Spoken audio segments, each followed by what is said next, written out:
as nossas experiências, com os ensinamentos, o compartilhamento.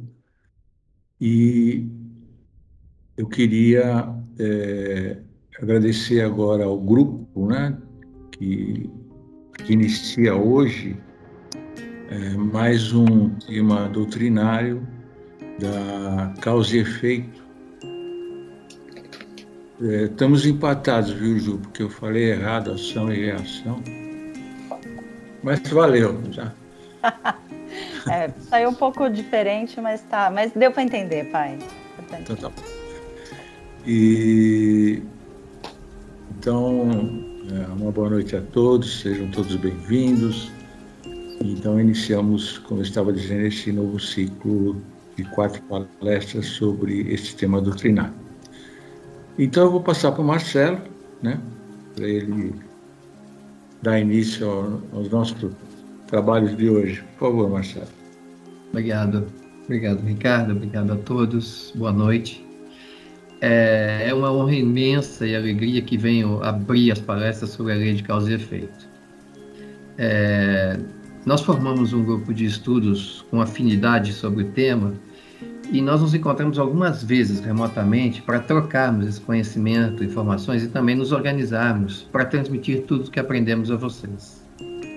O grupo, então, é formado pela Juliana, eu, o Glauco e o Sérgio e a Beth. E é nesta ordem, né, que nós vamos nos apresentar ao longo das próximas semanas. A Juliana iniciará hoje o ciclo de palestras falando sobre a história da lei de causa e efeito e como ela é fundamental em nosso plano reencarnatório. Na próxima segunda-feira eu vou falar sobre a infância e o quanto a nossa personalidade humana já foi definida e como que o ambiente no qual nós escolhemos para reencarnar pode ajudar ou nos atrapalhar no desenvolvimento do espírito. O Glauco vai abordará sobre a lei de causa e efeito na fase adulta. E para falar desse assunto, ele vai tratar sobre a resiliência. Entendermos as dores e os sabores pelo qual nós passamos e como tirar o melhor proveito disso tudo. Já o Sérgio e a Beth completam este ciclo de palestras com foco na reforma íntima e nas escolhas que nós fazemos. Eles irão trazer uma reflexão importante sobre como cada uma das nossas escolhas transforma a nós e o ambiente que vivemos e como uma pequena mudança pode alterar todo o ambiente. Essa trajetória que nós iremos cumprir ao longo das 4 semanas. Me sinto muito honrado e feliz de me juntar a espíritos tão especiais para trocarmos experiências e conhecimento nesse exercício de aprimoramento enquanto espíritos encarnados. Quero reforçar o quanto isso tudo me faz bem, principalmente quando nós estamos ao lado de pessoas queridas como eles e vocês que estão aqui. Vou pedir aos nossos mentores espirituais, em especial da Juliana, para que continuemos nos inspirando para transmitir o que aprendemos e que cada um de vocês possa ser tocado por um gesto, uma palavra ou um pensamento. Que os mentores de todos nós ampliem, a partir de agora, nossos canais para absorvermos o que necessitamos para entender a nossa reencarnação. Que Deus abençoe a todos nós e que tenhamos uma noite maravilhosa.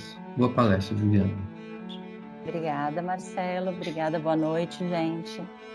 Então, como o Marcelo já iniciou, eu vou falar um pouco sobre causa e efeito, o princípio da lei de causa e efeito, né?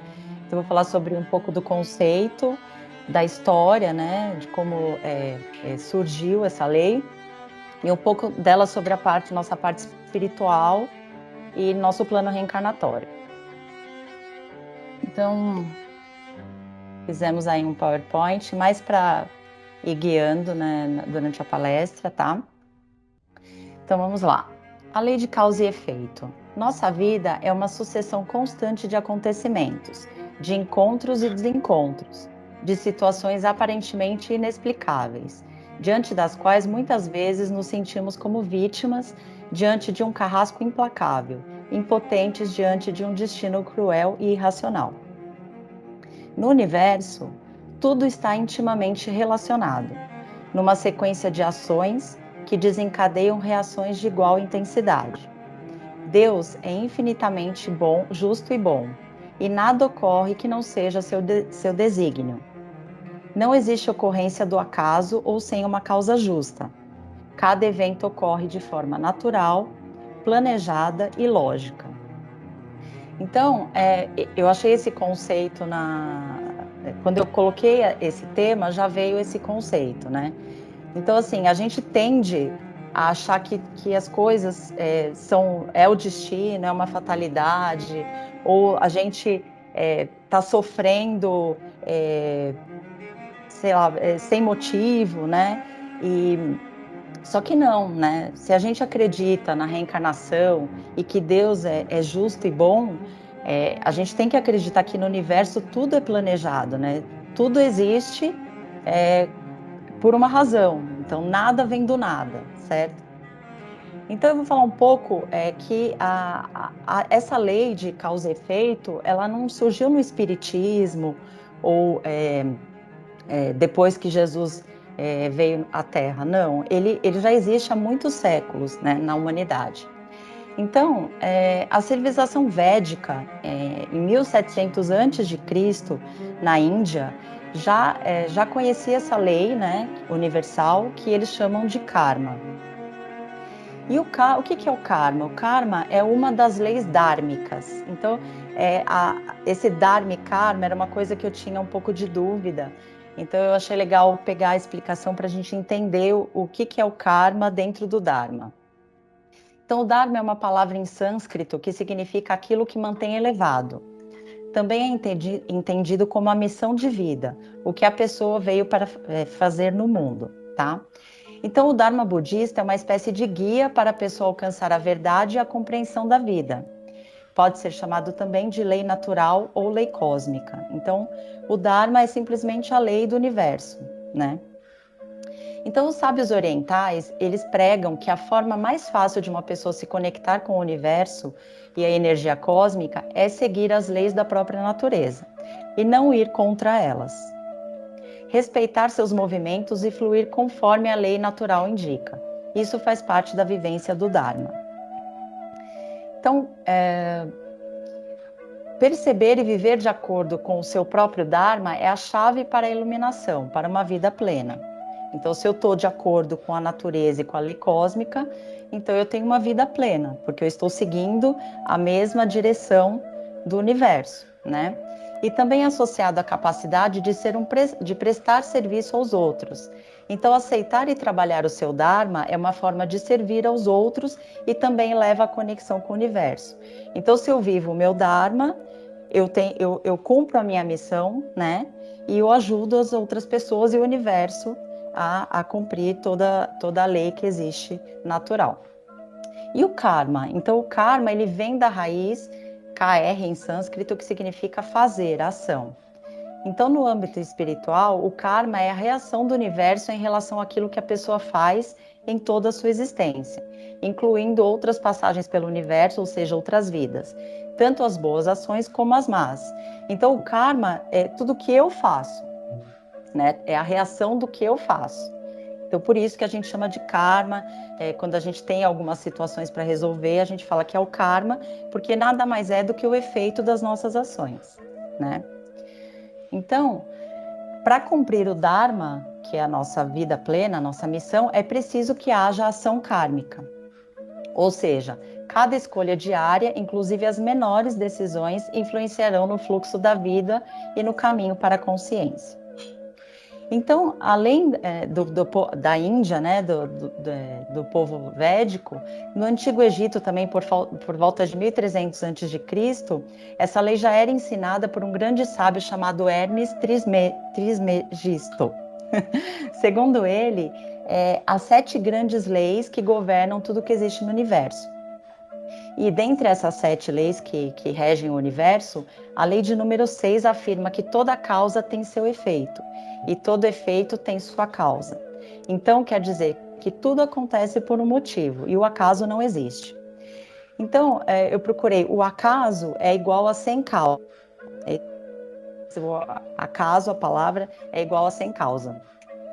Então, se a gente admite que um fenômeno acontece por acaso, quer dizer, não tem causa, a gente estaria dizendo que esse fenômeno surgiu do nada, né? E isso seria um absurdo, porque, como disse o filósofo grego Parmênides, do nada, nada se origina. Então, se eu digo que um fenômeno acontece por acaso, eu estou dizendo que ele veio do nada. E o nada não se origina de nada. Então, na verdade, isso não tem explicação, não tem como, né? Então, tudo que acontece é resultado de causas e condições. Então, essa palavra acaso é apenas um nome que damos para algo que ainda não conseguimos explicar como aconteceu. O povo hebreu também conhece essa lei, mas eles a chamam de lei da semeadura ou lei do plantio e da colheita. Poucos anos após a crucificação de Jesus, o apóstolo Paulo escreveu uma carta onde ele lembra aos primeiros cristãos que tudo que o homem semear, isso também colherá. Que faz muito sentido, pois se semeamos trigo, jamais esperamos que brotem uvas, certo? Pois existe uma relação direta entre aquilo que semeamos, ou seja, nossos atos, e aquilo que colhemos, que são as consequências ou os efeitos das nossas ações. E já mais recentemente, né, em 1687, um cientista chamado Isaac Newton também escreveu sobre essa lei, mas a chamou de lei de ação e reação, que foi o tema que meu pai colocou na palestra, mas é também a mesma coisa, de causa e efeito, ação e reação. Então ele diz o seguinte: a toda ação corresponde uma reação de igual intensidade e de sentido contrário.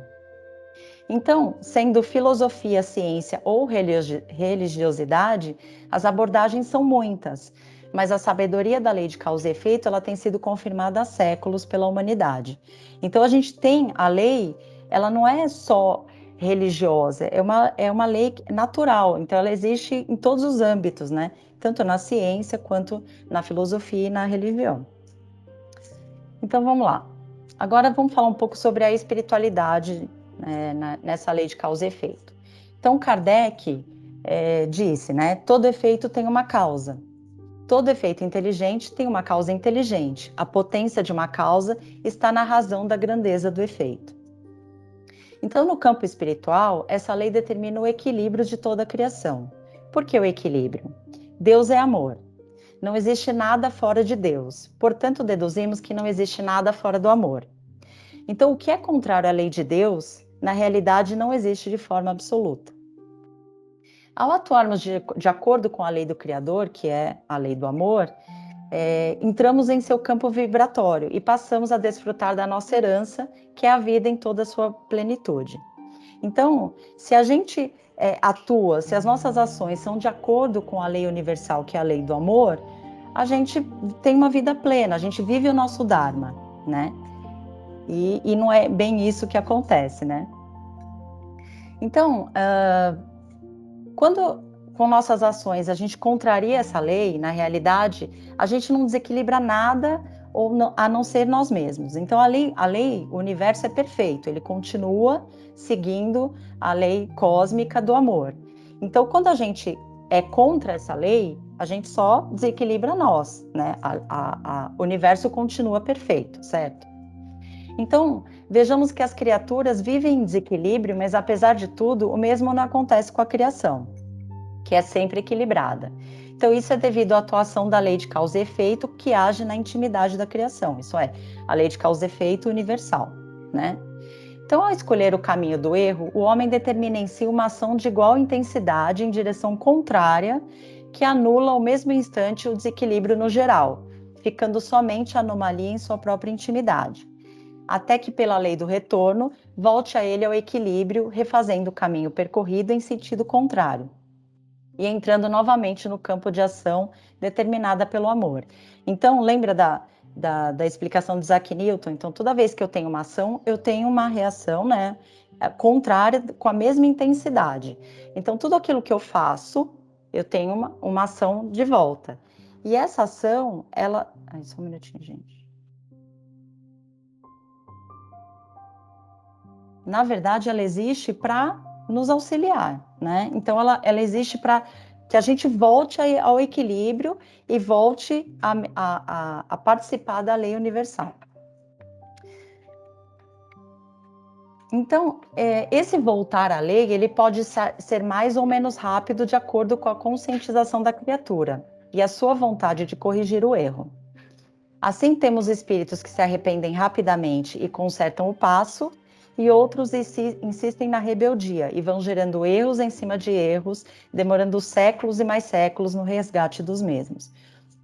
Então, quando a gente coloca, né, no Espiritismo que o despertar da consciência, ele é a nossa salvação, é isso que a gente está dizendo. Então, assim, quando eu tenho um efeito de uma ação que eu fiz em algum momento da minha vida, eu tenho que entender, eu tenho que ter a consciência de que aquilo não está acontecendo na hora errada e nem não devia acontecer comigo. Não, aquilo está acontecendo porque é um efeito de uma ação para que eu possa voltar ao equilíbrio, à lei do amor.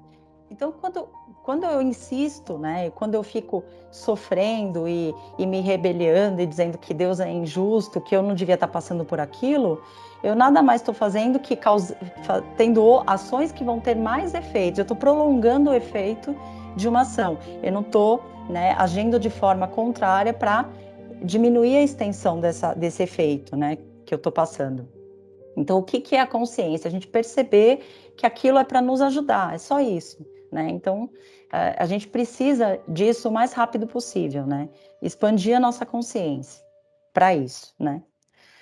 Então, segundo André Luiz, o centro coronário, né, que a gente já sabe que é uma glândula que tem essa parte espiritual, é o órgão responsável pela implementação dessa lei no espírito, né? Então,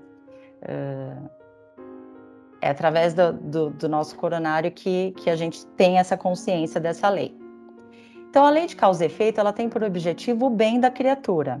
Ela não tem, como muitos pensam, um caráter punitivo, mas sim uma ação educadora no sentido de fazer o ser reconhecer o seu erro e indicar-lhe o caminho mais curto do acerto. Quando o apóstolo Pedro diz em sua epístola, o amor cobre a multidão de pecados, quer nos ensinar que não é preciso sofrer para resgatarmos uma dívida, mas através da vivência do amor, podemos atingir o mesmo alvo de uma forma mais ampla e sem dor. Isso porque, como já dissemos, o objetivo da lei de causa e efeito não é punir. Se pela vivência dos ensinamentos cristãos o ser se redime, então não é preciso sofrer, né? Então, aquilo que a gente está falando. Então, se a gente tem a consciência de que, se a gente entrar no nosso Dharma, que é a lei do amor, né?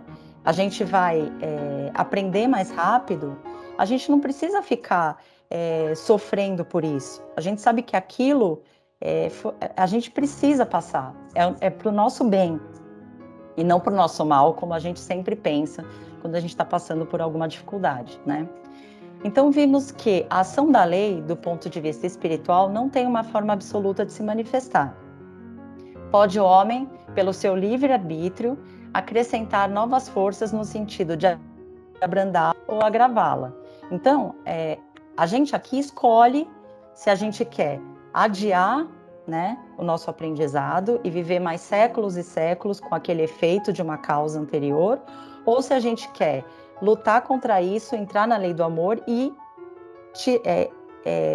permitir que isso seja mais rápido, mais curto, né? A gente consegue abrandar esse efeito que a gente está passando. Então, quando escolhemos o caminho do bem e do amor, diminuímos a extensão do efeito do mal. A lei de causa e efeito é um artifício da misericórdia divina para nos retornar às origens, ou seja, o amor. Então, para a gente entender um pouco isso, agora a gente vai falar um pouco sobre o livre-arbítrio, né, que a gente sempre fala, mas é importante porque a lei de causa e efeito ela é totalmente em cima do livre-arbítrio, tá? Então, todos somos responsáveis por cada um dos eventos que ocorrem em nossas vidas, sejam estes eventos bons ou aparentemente terríveis. Nesse contexto, não existem vítimas. O que aparentemente não tem explicação é porque nos falta alcance para a compreensão da real origem de cada acontecimento. Se buscarmos em nós mesmos, em nossas próprias atitudes, quase sempre encontraremos a causa de todas as nossas mazelas. Porém, caso não a encontremos à primeira vista, isso não significa que ela não exista, pois não existe efeito sem causa. Então, toda vez que a gente se pergunta por que isso está acontecendo comigo, existe uma causa. Às vezes a gente não consegue encontrar de imediato. Por isso que existe, né, a reforma íntima, a nossa transformação. Então, isso seria uma semente, né? Então, a gente olha para dentro e tenta encontrar o que causou aquilo, né? E na maioria das vezes a gente consegue, só que a gente precisa se autoconhecer, né? Então, muitas vezes, as causas dos males que nos acometem podem encontrar-se num passado distante, em existências anteriores, momentaneamente inacessíveis pelo véu do esquecimento, já que a gente não se lembra das nossas outras vidas, certo? Então, todas as nossas ações, elas são submetidas às leis de Deus. Não há nenhuma delas, por mais insignificante que nos pareçam, que não possa ser uma violação dessas leis.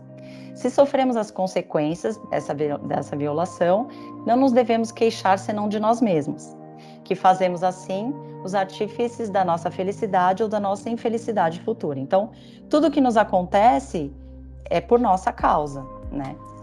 Então, tudo ou a gente vai ou por um futuro infeliz ou feliz, né? Então, pela lei de causa e efeito, o homem pode compreender a causa dos seus sofrimentos e de todo o mal que aflige a humanidade. E pode, acima de tudo, conhecer e amar um Deus justo e racional que dá a cada um segundo suas obras. Então, o livre-arbítrio, atingindo o patamar evolutivo que permite ao espírito integrar-se ao reino humano, ele conquista a faculdade do livre-arbítrio. Ou seja, ele passa a ter a liberdade de escolha e tornar-se, a partir de então, artífice do seu próprio destino. Então, quando eu estou aqui, eu sou humana, eu penso, então, a partir desse momento, eu já faço escolhas. E aí, por isso, eu sou responsável por tudo aquilo que me acontece, né? Como consequência natural de poder escolher, temos a responsabilidade pela escolha como característica básica desse momento evolutivo. Por isso, essa faculdade só pode ser conquistada pelo ser pensante no momento em que ele se acha maduro para tal. O livre-arbítrio é sempre proporcional à condição evolutiva do ser. Então, nos primeiros momentos de humanidade, né, na era primitiva, o espírito não tem livre-arbítrio, né? Ele está sujeito ao determinismo, porque ele não tem conhecimento nem experiência para avaliar melhor a sua escolha. Então, ele compara como uma criança, né? Que ela ainda não sabe o que é ruim ou bom para ela, então a gente tem que ficar lá controlando. Agora, quando a gente já amadurece, a gente já tem experiência para saber o que é bom ou ruim, né? Então a gente já tem essa responsabilidade da escolha, né? Nessa fase, o Criador, em sua infinita misericórdia, ele permite que os espíritos mais elevados tracem o caminho a seguir como forma de suprir a falta de experiência, né? No caso dos mundos primitivos. O espírito evoluído é como o homem maduro, em que as provações e os corretivos já formaram sua personalidade, que é um pouco o que o Marcelo vai falar na palestra dele, e como consequência sua liberdade é maior. Um dia, o nosso livre-arbítrio se harmonizará plenamente com a verdade total, com as deliberações superiores. Nesse dia saberemos executar com fidelidade o pensamento do Cristo. Então, um dia, né, como a gente vai está passando já por várias vidas, e a gente vai evoluindo e aprendendo, as nossas escolhas elas vão ter mais harmonia com a lei universal, né? Então, nesse tempo, a gente vai, com certeza, ter menos dor, menos sofrimento, porque a gente já vai estar de acordo com tudo que acontece na lei universal. Então, lei de liberdade. A liberdade é a condição básica para que o espírito se realize. Deus o criou de tal forma que, por natureza, ele busque sempre se libertar, mesmo que de forma inconsciente.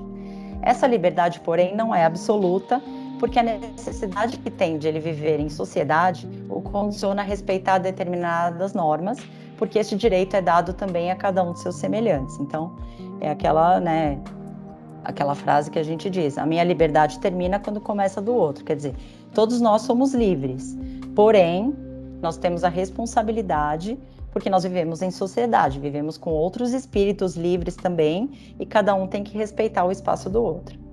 Portanto, a liberdade legítima, ela decorre de legítima responsabilidade, não podendo triunfar sem essa. Então, a fatalidade e o destino, na verdade, eles só existem no efeito. Então, segundo a codificação espírita, a fatalidade só pode ser entendida como um componente da lei de liberdade, Isto é, quando tomamos uma certa atitude, determinamos uma consequência, que será boa ou má de acordo com o que eu fiz, né? Com a ação. Então, fatalidade ou destino é só o efeito que tem sobre a causa. Isso é fatal. Então, a partir do momento que eu tenho uma ação, vai existir uma reação e eu não tenho controle, a não ser que eu faça outras escolhas que amenizem ou abrandem esse efeito. Mas o efeito, ele é fatal, ele vai existir, certo? Então, agora para dar uma englobada sobre o processo reencarnatório. Então, vamos lá. A gente sabe que no intervalo compreendido entre as reencarnações, em geral, o espírito imortal, no exercício de seu livre-arbítrio, ele escolhe o gênero de provas porque há de passar em sua próxima experiência. E com isso ele assume desde logo a responsabilidade por suas decisões e, logicamente, pelas consequências delas decorrentes. Sendo importante destacar que esta escolha diz respeito ao gênero das provas propriamente dito, e não às suas particularidades, razão pela qual os mentores espirituais, como sempre, recomendam cautela. Então, a gente escolhe as principais coisas, sim, que nós vamos fazer aqui. Claro, tudo depende da nossa evolução, né? Mas a gente chega, quando a gente desencarna, a gente consegue entender toda a nossa história como espírito, né? E entender tudo aquilo que a gente precisa aprender o mais rápido possível. Então, a gente faz as escolhas necessárias para a próxima encarnação, para que a gente consiga aprender aquilo que a gente necessita. Então, toda reencarnação é precedida de planejamento. Isso não tem reencarnação que vem por acaso. Ninguém reencarna por acaso ou por erro de alguém. Não, ela tem um planejamento. E o espírito trabalha, né, nós trabalhamos, pesquisamos, estudamos e observamos para fazer a nossa escolha, né? Tudo bem planejado. Então, a gente estuda bem para escolher o que a gente precisa passar aqui. Então, tal afirmação às vezes provoca surpresa, por existir que quem acredite que aqui na Terra integra determinada família por engano. Não, ninguém está na família errada, gente. Todos nós estamos no lugar certo, na hora certa. Entretanto, e como facilmente se pode observar, um mínimo de planejamento é necessário até mesmo para o cumprimento das nossas tarefas do dia a dia. Então, se a gente planeja aqui, encarnado, imagina lá, né, na nossa vida normal, como não é planejada a nossa vida aqui.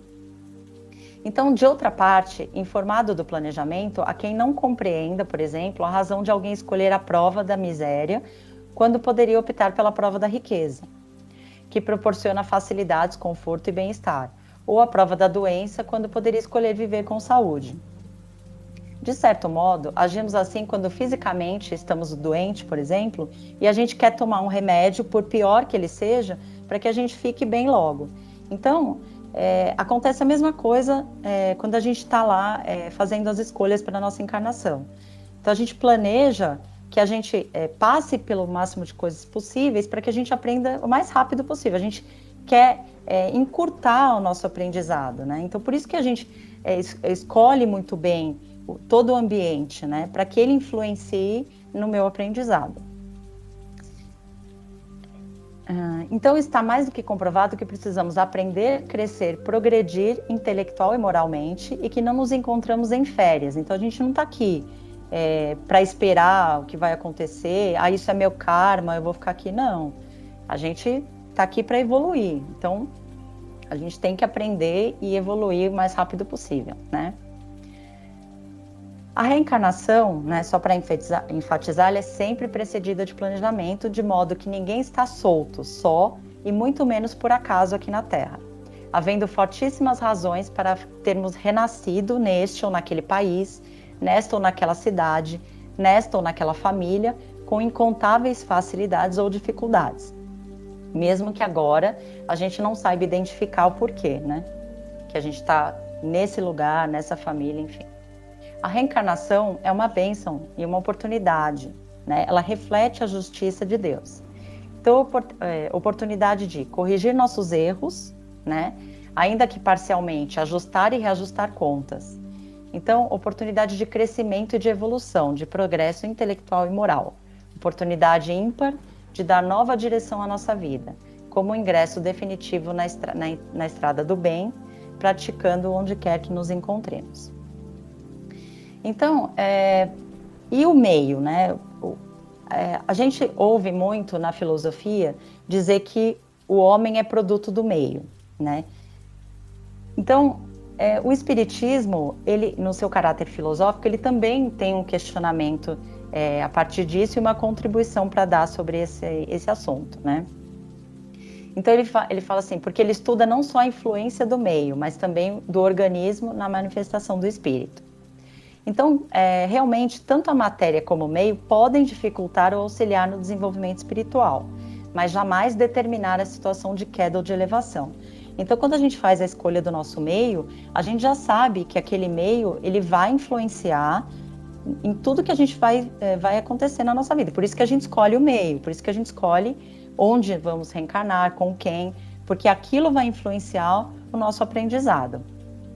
Então, só que a influência do meio, ela não é determinante, certo? Então, por quê? Porque nós temos o poder do livre-arbítrio, da escolha, né? Então, tanto o meio como o corpo são atributos conquistados pela própria evolução espiritual. Na verdade, é o espírito quem determina pelas suas vinculações o corpo ou o meio que irá renascer. Se isso fosse impossível, né, se fosse impossível subtrair a influência do meio, como é que a gente conseguiria progredir? Né? Não tem como. Só que o livre-arbítrio é sempre o que fala mais alto. Então, sem ele, qual o mérito ou demérito de ser processo de evolução? Então, se a gente culpar o meio, então se o meio é determinante, as nossas escolhas não vão fazer diferença nenhuma, né? Então, a gente perde a responsabilidade e a consciência daquilo que a gente precisa fazer. Então, podemos dizer que o espírito é forte o suficiente para vencer as dificuldades impostas pelo meio e pelo organismo. Para isso, basta usar a força chamada vontade. Então, isso explica um pouco, né, tudo aquilo que a gente falou sobre lei de causa e efeito, sobre quando a gente vai reencarnar, né? Então, essa parte, ela dá mais uma explicação de por que a gente escolhe, né, estar aqui nesse momento, por que eu escolhi ser filha do Ricardo e participar do Centro Espírita, enfim. Então, tudo isso, a gente tem participação nas nossas escolhas para o nosso aprendizado, né? Então, para dar uma clareada aí na nossa reencarnação, tá? Agora, eu queria passar um vídeo, depois, um vídeo sobre isso, mas é um vídeo mais cômico, mais leve, para a gente rir um pouquinho, que o assunto é meio pesado, do Amigos da Luz, né, que eles têm uma parte que fala sobre quando eles vão fazer o projeto da reencarnação com a família. E aí, para a gente descontrair um pouco, e depois eu volto só para a gente concluir a palestra, tá bom?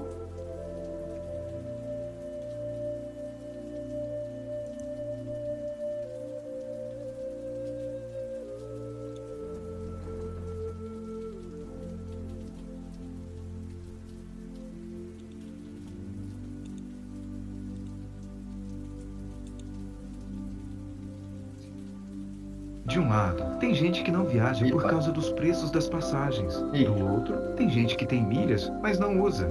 E aqui tem gente que resolve isso em 1, 2, 3. 1, 2, 3 milhas. Desculpa aí.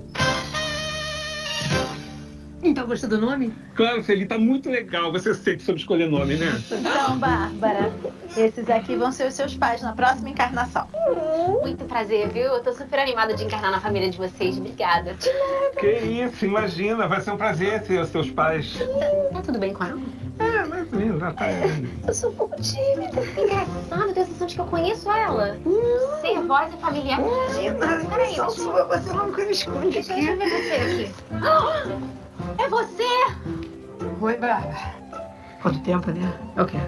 100 anos?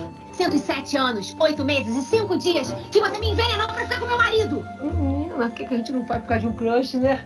Pois é, mas acontece que você era minha mãe, a pessoa que eu mais confiava e fez tudo isso por causa de homem. Não seja justa com a mamãe. Eu fiz isso por causa de dinheiro. Ele era rico, né? Não deu... Eu não vou reencarnar nessa família de jeito nenhum. Calma, Bárbara. Vai ser legal pra vocês. Confia em mim. Como é que eu vou ter paz reencarnando na casa de uma assassina? Casa não, barraco, né? Até porque a gente vai reencarnar bem pobre, né? Ela precisa espiar alguns roubos que ela cometeu em vidas passadas, hein? São joguinhos pequenininhos. Olha, ai, que muito bom. Que pedaço bonitinho. Me tira daqui, pelo amor de Deus. Calma, Bárbara. Quando vocês voltarem pra Terra, não vão lembrar de nada disso. Amiga, você tá me jogando no ninho da cobra de olhos vendados. Olha, vocês capricharam na minha mentora, viu? Mas é por isso que vocês não vão lembrar de nada. Ela tá arrependida. Pediu muito a chance de voltar a ser sua mãe para fazer as coisas direito. Reatar os laços de amor, Bárbara. Como isso seria possível se vocês lembrassem de tudo? Você já ia chegar na defensiva e não ia dar oportunidade para uma nova história. Você sinceramente acha que ela tá arrependida? Ô, minha filha, você não sabe como eu sofro só de lembrar a maldade que eu fiz com você. Tudo que eu quero é a chance de ser sua mãe de verdade. Poxa, a gente era tão unida antes, lembra? Como a gente era companheira. É, a gente era bem unida. E deixar tudo isso se perder por causa de uma bobagem. Olha, eu prometo pra você que na próxima vida eu vou fazer de tudo pra conquistar sua confiança. Não sei, hein? Dá uma chance. Vai, Bárbara, sem medo. Mureli. É o quê? Mureli. Vai ser seu nome. É mistura de Murilo com Sueli. É que você matou umas pessoas também. Ah, tá. Sabia que você ia amar.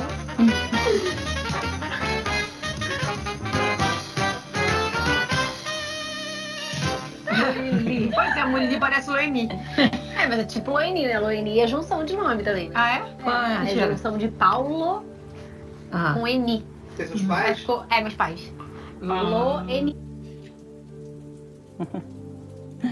Então, só para descontrair um pouco, né? Falando um pouco do tema de uma forma mais leve. Muito bom. Tá vendo? Ela matou algumas pessoas, veio chamar Murilo. Olha lá as nossas ações, hein? Então vamos lá. Então, só para concluir tudo que a gente falou aqui, né?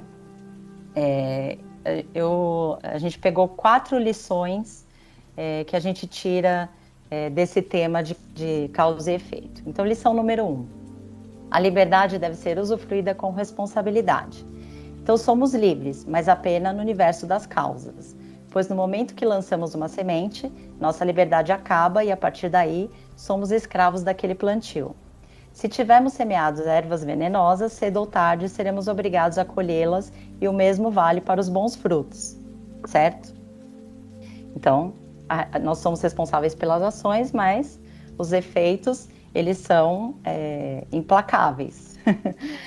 2, lição 2. Sempre podemos mudar o rumo da nossa história, escolhendo melhor aquilo que vamos semear daqui para frente para termos boas colheitas no futuro. Então, isso quer dizer que não é porque eu cometi um erro e que eu estou sofrendo o efeito de alguma coisa que eu não posso escolher melhor agora.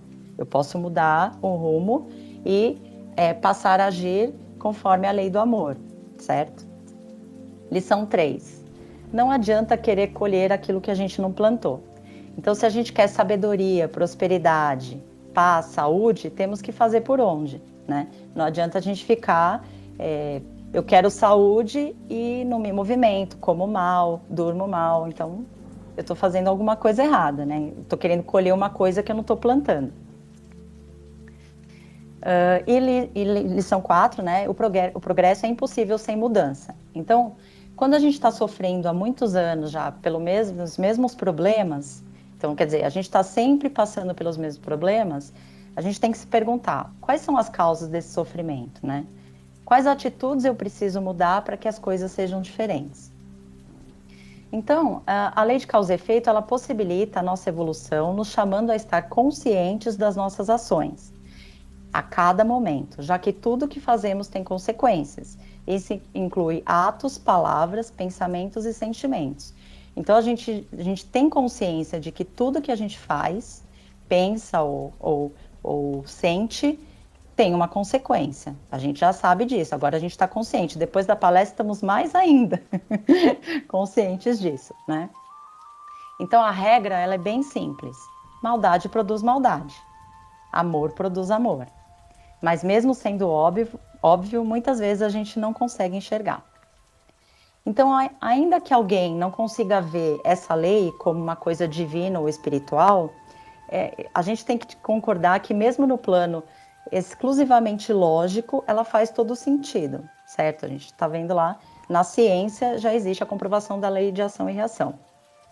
Então, até no nosso cotidiano, ele dá um exemplo muito legal, tipo, eu tenho um concurso, eu tenho que passar numa prova, eu vou ter chances melhores se eu estudar ou se eu passar os dias dormindo e sem fazer nada, quer dizer, então, essa lei, ela é uma coisa lógica, né, ela não é espiritual, então, tudo aquilo que eu faço, né, eu vou ter coisas melhores ou piores, né. Então, compreendendo essa lógica e agindo em conformidade com ela, podemos criar conscientemente um destino melhor e um futuro mais feliz, certo? Então, a gente já sabe que tudo que a gente fizer a partir de hoje vai ter uma consequência lá na frente. Então, né, a gente vai deixar aqui uma reflexão para vocês. O que você está plantando hoje lhe trará boas colheitas no futuro? Então, o que você está fazendo hoje vai te dar boas colheitas? Você vai colher coisas boas no futuro? É isso que a gente tem que pensar todos os dias quando a gente acorda, né? Tudo que a gente for fazer, toda escolha que a gente for fazer, a gente tem que lembrar dessa frase, né? Nós vamos ter boas colheitas com isso que eu estou fazendo hoje? Então é isso, gente. Terminando com essa reflexão aí para todo mundo. Obrigada, viu, pela oportunidade. Muito bom. Excelente. Muito bom, Juliana. Trouxe aí maravilhosos esclarecimentos sobre Dharma, Karma, né, ação e reação, causa e efeito, a importância da energia boa das nossas escolhas, né, para que a gente possa semear, né, e colher com felicidade. Muito obrigado. E agora eu queria pedir para a Adriana nos trazer aquela energia muito boa do passe magnético, do passe terapêutico. Por favor, Adriana.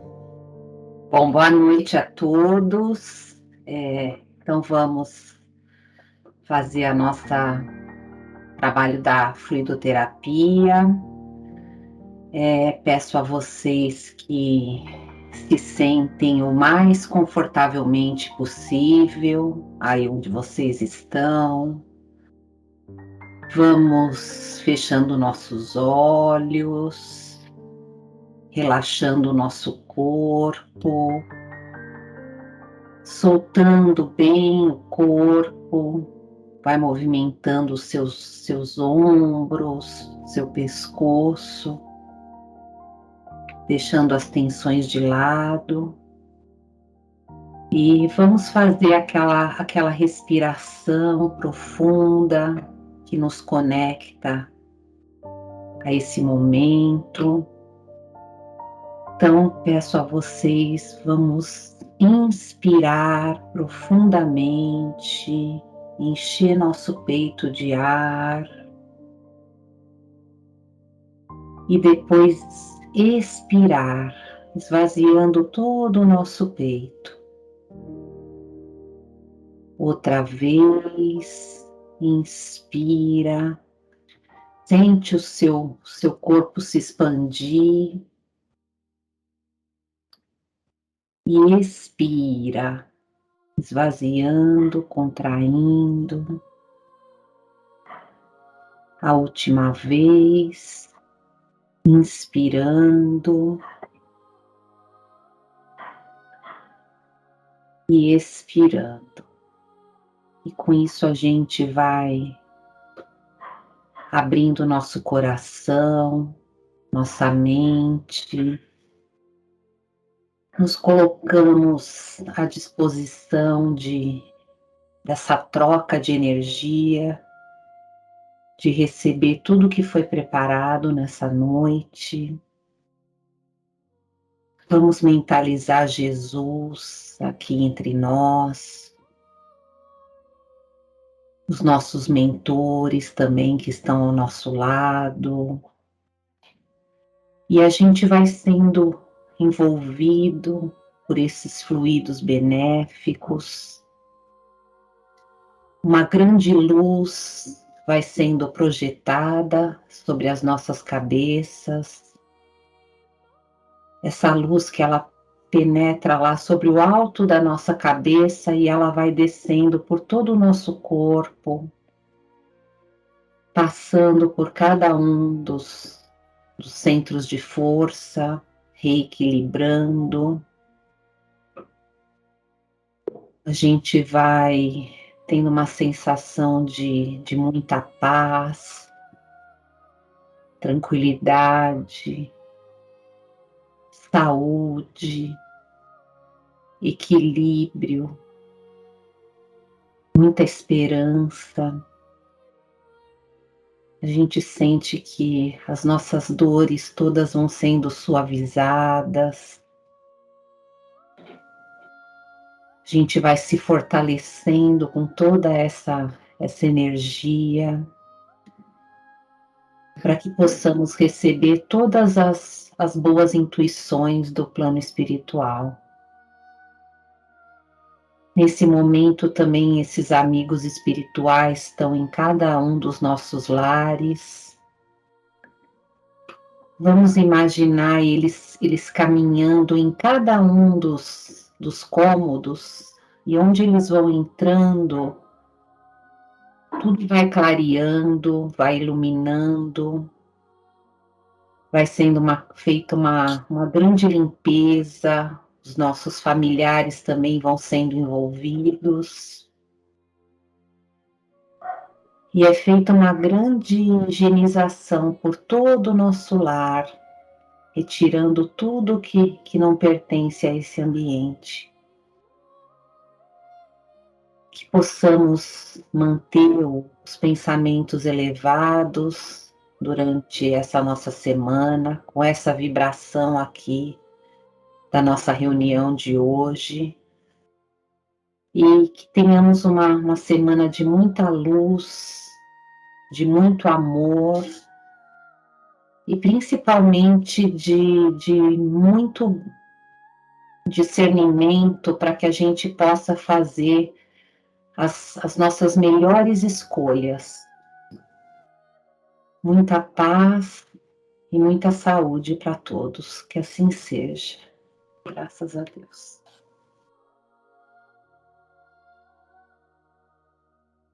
Que assim seja. Muito obrigado, Adriana. É muito bom, né, gente? Muito bom. Muito gostoso. Essa energia boa que nos faz tão bem. E estarmos aqui é fruto das nossas escolhas. Muito bom. Então, agora, eu queria pedir ao Glauco. Glauco, você está aí, né? Estou aqui. Parece que eu entrei numa cachoeira, né? Tomei aquela limpada, assim, aquilo sai leve, né? Depois da palestra da Ju, com tanta sabedoria, né? Deixa o nosso coração assim tão leve, né? E depois dessa sessão de fluidoterapia, é muito gostoso, né? Então é um tremendo prazer que eu tenho a honra de estar aqui fazendo esse encerramento. E eu trago para vocês um texto que eu trouxe do livro do José Carlos de Luca, O Jardim da Minha Vida. É o capítulo 4, Jardineiro. São os próprios espíritos que se melhoram. Isso do Livro dos Espíritos. Em nossa caminhada pela Terra, sempre contaremos com a ajuda espiritual de um anjo da guarda. Sua missão é guiar-nos pelos bons caminhos, dar-nos conselhos, consolar-nos em nossas aflições e sustentar nossa coragem nas provas da vida. O anjo é um guia, indica caminhos, mas cada um decide por si a trilha a seguir. O anjo aconselha, mas cada um tem o livre-arbítrio de aceitar ou recusar orientação. O anjo sinaliza, por 1000 modos, o que podemos fazer frente a determinado problema, mas não materializa a atitude que devemos tomar. Se estivermos com o carro andando em excesso de velocidade, ele nos intuirá, pelo pensamento, a diminuirmos a marcha, mas não vai tirar o nosso pé do acelerador. Tampouco vai tirar da via pública o poste que se encontra mais à frente, com o qual provavelmente acabaremos colidindo. É bom termos um anjo por perto, mas, se não formos anjos de nós mesmos, todas as medidas do céu em nosso favor se tornarão inúteis. O anjo da guarda pode nos encorajar a parar de fumar, por exemplo, mas não vai tirar o cigarro da nossa boca. Essa atitude é da pessoa que fuma, se ela quiser, e só vai querer quando agir como anjo de si mesma, quando estiver disposta a fazer por si o que ninguém mais pode fazer, nem mesmo Deus. Ser anjo de si mesmo é assumir a responsabilidade pela própria vida, é fazer por si o que se espera do outro, é desenvolver o amor próprio que nos motiva a fazer o melhor por nós, é nos levantarmos quando estamos caídos, é nos darmos um voto de confiança quando experimentamos o fracasso, é nos encorajarmos quando o medo se insinua para nós, é, enfim, ser uma pessoa boa para si. Afinal de contas, quem estará conosco por toda a eternidade somos nós mesmos. Nossa vida pode ser comparada a um jardim, mas o detalhe importante e do qual muitas vezes nós esquecemos é que nós somos os jardineiros. Assim como o anjo não consegue voar se não bater as asas, se o jardineiro não cuida do seu jardim, as sementes não germinam, as flores não se abrem, por mais que Deus tenha feito a parte dele, mandando terra boa, sol, vento e chuva. Deus não quer que você salve o mundo, apenas que cuide bem do seu jardim. Inegavelmente, se cada um de nós fizer isso, o mundo estará melhor, porque o mundo feliz é feito de jardins bem cuidados, floridos, onde as flores perfumam, os pássaros cantam, os casais fazem juras de amor, onde o homem sente a grandiosidade da vida e, ao mesmo tempo, se torna mais simples e humano. Nossa maior missão na vida é ser um bom jardineiro. O mais é consequência. Muito obrigado. Que tenha uma semana maravilhosa. Abençoado. Obrigado, Glauco. Muito obrigado mesmo. Muito legal. Se me permitem, eu queria só colocar dizendo, viu, Glauco e todos, cultive o seu jardim, né? Não espere que alguém lhe traga flores. Shakespeare. Ó, se achou agora, hein? Bonito, pai, bonito. Antes de passar para o Emmanuel. Ouviu, o pai? Mané. É Emmanuel, viu, pai? Falei para você que era Emmanuel. Eu gostaria de celebrar com toda a comunidade a chegada da Isabela, né? Mais um espírito que vem entre nós, que a gente possa levar as melhores vibrações para toda a família, para todo mundo, que ela chegue aí, chegando já cheio de alegria, cheio de contentamento. Então, a gente está celebrando essa chegada desse espírito que está aí também, de alguma forma. É isso. Então, um grande abraço e beijo, né, a ela, especialmente, que venha com toda a força e luz para nos ensinar tanto. Precisamos de espíritos renovando esse planeta. Que venha, Isabela. Que ela chegue aí. Emmanuel, por favor, traga o seu convidado, a alegria desse final que o Espírito sempre traz, por favor. Ai, gente, nossa, eu tô leve como uma pluma hoje. Eu tô assim, ó, painando. Que palestra maravilhosa, que energia incrível, gente. Gratidão, muito obrigado. E eu estou trazendo hoje um cara que foi uma das primeiras bandas que eu tive. Se chama Mariano Ariete, é um vozeirão. Ele tem uma voz turbinada e eu acho que, ele vai agradar muito vocês. Você tá por aí, Mário? Abre o microfone. Tô aqui, boa noite a todos. Boa noite. Estava aqui assistindo a reunião. Obrigado aí pelo convite, primeiro. Muito bacana, né? Os assuntos foram abordados, né? O passe aí, né? Com os fluidos aí, muito legal. Eu também estou bem energizado agora. Estou um pouco rouco, então esse vozeirão que o Mané falou, talvez deu umas falhadas aí, mas a gente vai tentar. Hoje era para, na verdade, a gente está com o meu irmão aqui também, mas ele não pôde. Mas não há falta oportunidade para a gente fazer alguma coisa juntos, tá? Mas eu estou um pouquinho rouco, então vou tentar fazer aí uns 2 trechinhos de músicas que, sei lá, acho que tem um pouco a ver com o que foi falado aí, com a espiritualidade em si, né? Enfim, é isso. Perfeito, meu querido. Então vamos lá. Eu vi que a Roberta acho que está por aí também, então só fera de música é difícil, né? Fica um pouco acanhado, né? Mas vamos lá. Imagine. Essa música eu vou fazer um pedacinho, chama Angels Among Us, de uma banda chamada Alabama, e fala um pouco de acreditar que existem pessoas que na verdade são anjos enviados para nós aí pelo plano espiritual, né? Vamos lá.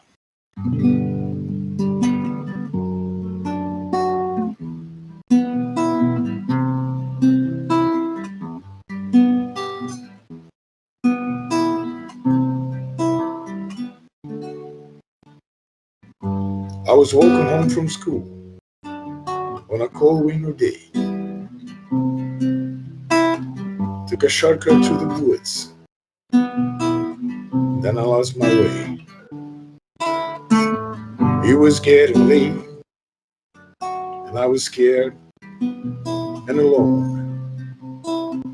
Then a kind old man take my hand and led me home. Mama couldn't see, you see, he was standing there, and I knew in my heart he was the answer to my prayer. Oh, I believe there are angels among us. Send them to us from somewhere up above. They come to you and me in our darkest hours to show us how to live, to teach us how to give, to guide us with the light of love. I believe there are angels among us. Send them to us from somewhere up above. They come to you and me in our darkest hours.